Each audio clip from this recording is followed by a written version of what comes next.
Halo teman-teman semuanya, balik lagi di channel Halo Edukasi.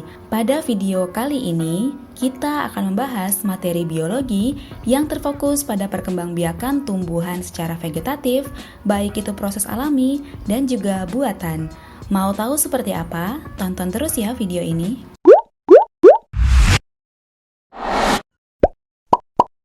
Perkembangbiakan secara vegetatif adalah cara tumbuhan menghasilkan individu baru tanpa melalui pertemuan sel jantan dan sel betina. Cara perkembangbiakan ini disebut juga sebagai perkembangbiakan tidak kawin. Perkembangbiakan vegetatif dibedakan menjadi dua jenis, yaitu vegetatif alami dan buatan. Sekarang kita mulai dengan perkembangbiakan vegetatif secara alami. Perkembangbiakan vegetatif alami adalah perkembangbiakan tumbuhan tanpa bantuan makhluk hidup lain. Proses perkembangbiakan ini secara alami terjadi pada tumbuhan itu sendiri.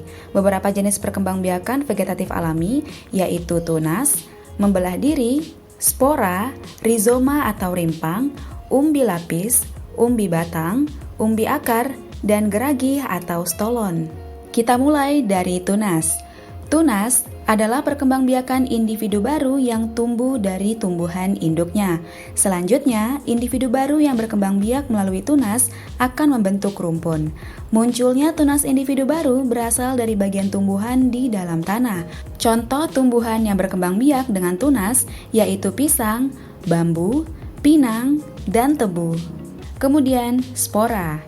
Spora memiliki ukuran sangat halus, bisa menyebar melalui bantuan angin, air, atau hewan. Contoh tumbuhan yang berkembang biak dengan spora adalah tumbuhan jenis paku-pakuan, lumut, dan juga jamur. Umbi. Umbi adalah tumbuhan berakar yang membesar dan berisi.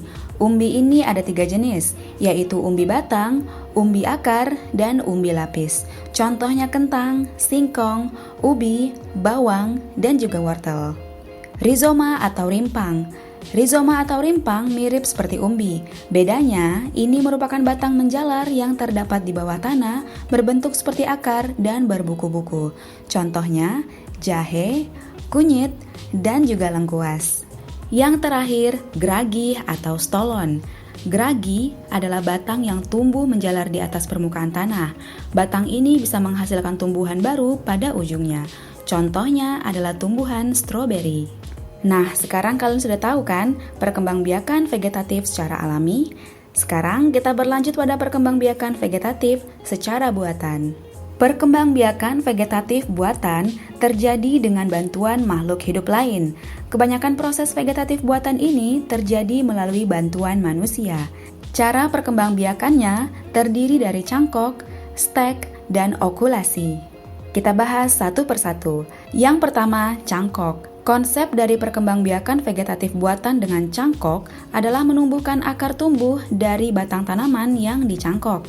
Melalui akar tumbuh dari batang tanaman tersebut, kemudian dapat diperoleh tanaman baru. Sifat dari keturunan yang dihasilkan adalah sama dengan induk. Kelebihan dari metode perkembangbiakan ini adalah membutuhkan waktu yang tidak lama.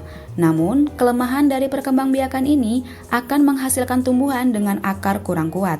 Contoh tumbuhan yang dapat berkembang biak dengan cangkok adalah tumbuhan berbuah yang memiliki kambium seperti mangga, jambu air, dan rambutan. Yang kedua yaitu stek. Stek adalah cara memperbanyak tumbuhan dengan cara memotong bagian tumbuhan, lalu ditancapkan kembali ke tanah dan kemudian tumbuh menjadi tanaman baru. Ada 3 cara stek, yaitu stek batang, stek akar, dan stek daun. Contoh tumbuhan yang bisa diperbanyak dengan cara di-stek yaitu mawar, singkong, dan juga jeruk. Cara yang terakhir yaitu okulasi.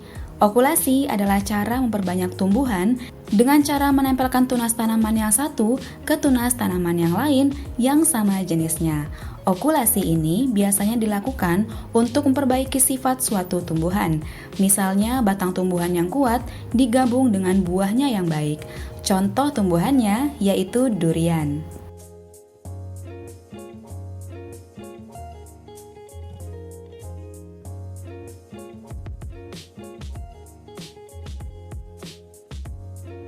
Nah, itu dia teman-teman pembahasan mengenai perkembangbiakan tumbuhan secara vegetatif, baik secara alami dan juga secara buatan. Sekarang akan ada satu tugas yang bisa kalian kerjakan di rumah ya. Perhatikan baik-baik untuk tugasnya. Berikan 5 contoh tumbuhan lain yang dapat berkembang biak secara vegetatif alami. Jika kalian sudah tahu jawabannya, silakan tuliskan di kolom komentar di bawah ini ya.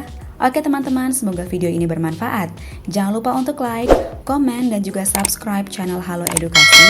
Dan jangan lupa juga untuk aktifkan lonceng notifikasi agar kalian tidak ketinggalan video terbaru dari channel Halo Edukasi. Sampai jumpa di video selanjutnya.